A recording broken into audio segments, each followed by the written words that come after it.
Halo sahabat sekalian, selamat berjumpa kembali dengan saya. Kita ulas tentang caci hari ini ya. Caci adalah hajatan yang sangat kompleks.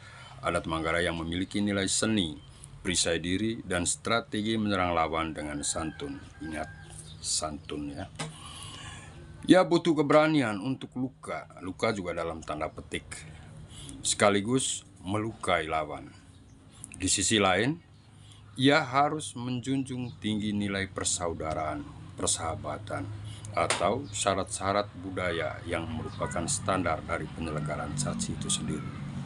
Caci digelar bukan tanpa alasan. Dia digelar untuk pesta.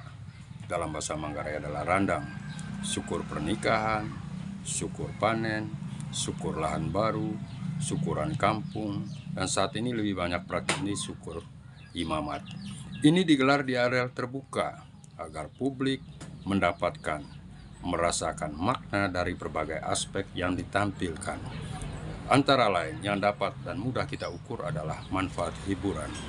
Caci melibatkan banyak orang yang dapat dikategorikan menjadi satu, tuan rumah atau dalam bahasa Manggarai sebagai sando, dua, tamu atau dalam bahasa Manggarai sebagai landang, dan tiga adalah penonton, dalam bahasa Manggarai adalah pota, laba pota. Demikian yang dapat saya gambarkan.